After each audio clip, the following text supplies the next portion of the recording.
Now, we all know in this day and age, you can't believe everything you read and see on the internet.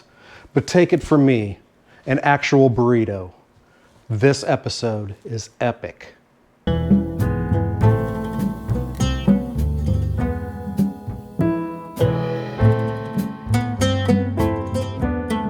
Greetings and welcome back to the Galley of the Sun. You know we love our Mexican food, and we're going to do another one today. We're going to be making epic wet burritos, and I do know these are epic. Last week I had planned to film this, and a couple days before came down with a sinus infection, had 2 pink eyes, wearing my glasses, didn't have my movie star looks, so I just wasn't feeling filming it. But today I'm back, and pretty as ever, so we're going to make this. You'll see that one of the constituents of the sauce that I'm going to put on these burritos to make them wet burritos is enchilada sauce. So you might ask yourself, does that make it an enchilada? To me, the answer is an absolute hell no, because there's also beans in this. And to me, if it has beans in the tortilla, then it's a burrito. If it doesn't, if it's just meat and or cheese, maybe sour cream at the outside, then it's an enchilada. This, my friends, is a wet burrito. Let's get to making it. So, I got all my ingredients out here. We have some hatch green chili, some diced sweet onions, some diced green onions, diced tomato. We have our taco seasoning, which is our favorite, the Cattleman's Grill Mexicano. Absolutely love that. Not sponsored, wish it was. We have some shredded lettuce. Of course, we've got garlic. This is the Galley of the Sun. Got some refried beans, got some enchilada sauce, got some Hormel chili, no beans. I love that stuff. I don't care that it's 79 cents a can. It is delicious to me. And some condensed tomato soup. That, along with some cheese, tortillas, beef, that's it. That's the whole shebang. As always, all of the instructions and the ingredients and their amounts are down in the description. Let's get cooking. All right, in a skillet on medium-high heat, I'm going to chuck in there about 2 pounds of ground beef. Yeah, I know, normally we used our aged ground beef, but sadly, we are out. I need to make more, but I don't have it right now, so we're going to use regular store-bought ground beef. We're going to get that broken up and cook it about 75% of the way. The ground beef is about 75% there. Now in goes the onions. We're going to cook this until we see no more pink in the meat, and then we're going to drain it, return it to the skillet, then we'll move on to the next step. Ground beef is cooked all the way through. It's been drained. Now we're going to add our garlic, and then cook this until it starts getting aromatic. Then goes in about a half a cup of diced fire-roasted hatch green chilies and our taco seasoning. At this point, I'm going to turn the heat down to medium-low because now we're just keeping everything warm. We're going to get all that mixed up, then we'll start working on the sauce for our burritos.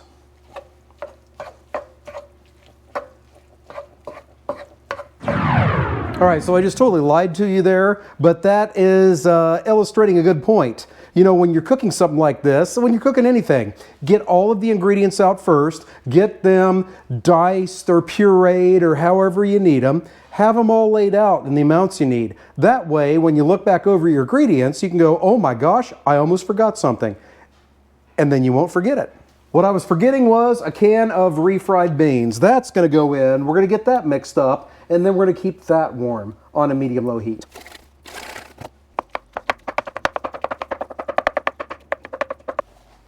All right, that's all mixed up. Let's work on the sauce.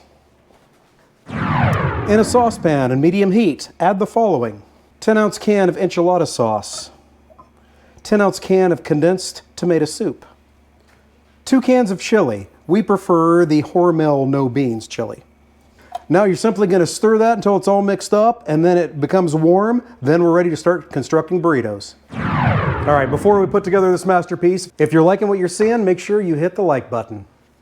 Hit that subscribe button. Never miss an episode. How do you do your wet burritos? Hey, put that down in the comments. I would love to know. Let's start constructing dinner. Key: oven-safe plates. As I said before, my oven is preheated to 400 degrees right now. So let's put these together.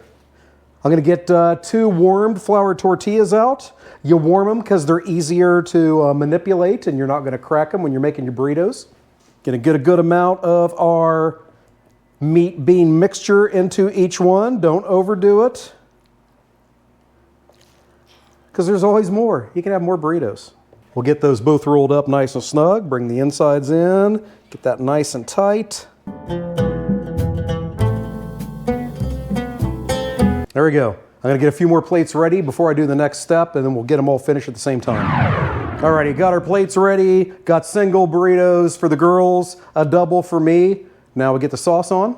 The only key part of this is to make sure that you get every bit of the tortilla covered so it doesn't dry out when it's in the oven.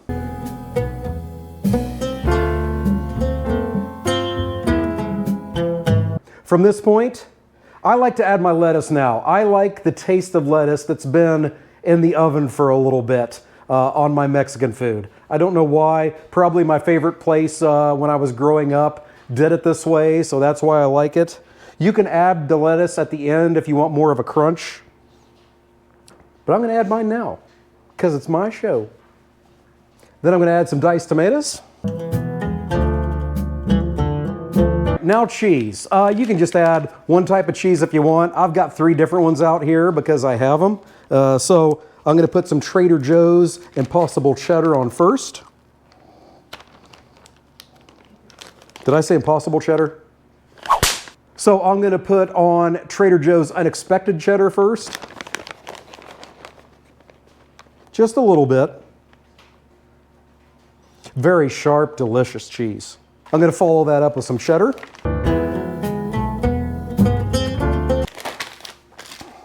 And the top layer is going to be some Chihuahua cheese. If you can find it at your local Mexican grocery store, get it. This stuff is great when you want a good white melty cheese. Now it goes into the oven for about 10 minutes. Keep an eye on it. When the cheese gets to the point that you think it's where you like it, pull it out.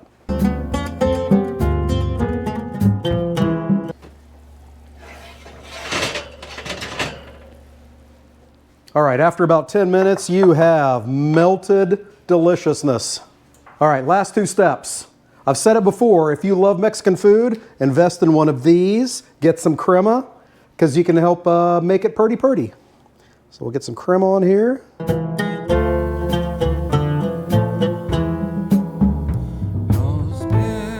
And then with all these reds, yellows, and whites, some diced green onions or diced cilantro would go great on top of it. I have the diced green onions. Make it nice and pretty. Now it's all that's left is let it cool down a little bit and give it a try.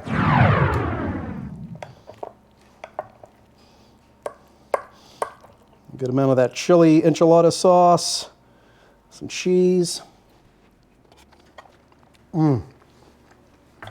Absolutely delicious. Relatively easy. A take on just a regular, normal, everyday burrito. You want to give this a try. Thank you so much for joining us today. And until we see you next time, fair winds and following seas.